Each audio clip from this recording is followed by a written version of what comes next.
Shalom, salam sejahtera. Renungan malam seiman berjudul Kematian Pertama dan Kedua. Siapa bertelinga hendaklah ia mendengarkan apa yang dikatakan Roh kepada jemaat-jemaat.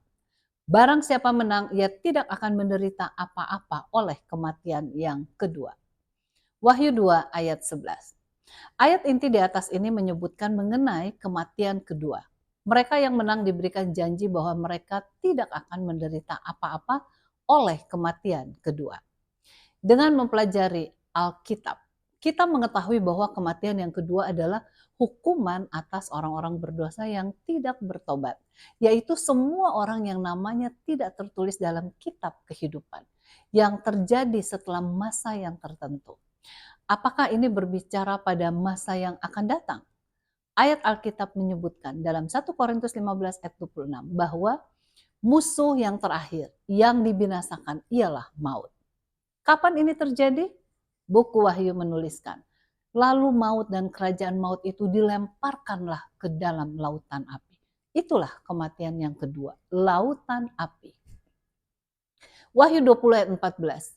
Siapakah yang akan masuk ke dalam kematian kedua tersebut? Alkitab juga menyebutkan dalam Wahyu 21 ayat 8 bahwa tetapi orang-orang penakut, orang-orang yang tidak percaya, orang-orang yang keji, orang-orang pembunuh, orang-orang sundal, tukang-tukang sihir, penyembah-penyembah berhala, dan semua pendusta, mereka akan mendapat bagian mereka di dalam lautan yang menyala-nyala oleh api dan belerang. Inilah kematian yang kedua. Dengan demikian ini berbicara mengenai kematian yang terakhir yang akan dialami orang-orang jahat. Kepada mereka yang menurut kehendak Tuhan, maka Allah memberikan jaminan yang tertulis dalam Wahyu 2 ayat 11. Bahwa barang siapa menang, ia tidak akan menderita apa-apa oleh kematian yang kedua. Kapankah kematian yang pertama?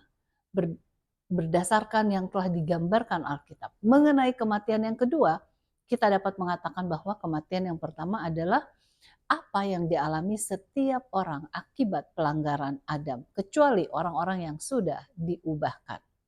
Buku SDA Bible Commentary, edisi revisi halaman 278 menuliskan tentang kematian sebagai akibat yang normal yang terjadi kepada manusia yang mengalami kemunduran akibat dosa.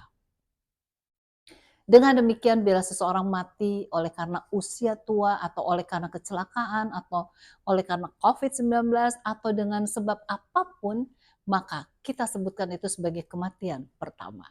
Kematian akibat dosa. Tetapi mereka yang mati di dalam Kristus akan bangkit pada waktu kedatangan Yesus yang kedua kalinya. Sebagaimana yang tertulis dalam 1 Tesalonika 3 ayat 16 dan 17. Mereka akan hidup dan tidak akan pernah mengalami kematian lagi.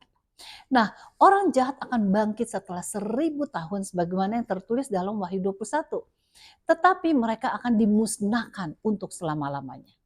Semoga kita semua tidak akan mengalami kematian kedua, melainkan akan hidup bersama dengan Yesus Kristus, Juru Selamat kita untuk selama-lamanya. Kiranya Tuhan memberkati.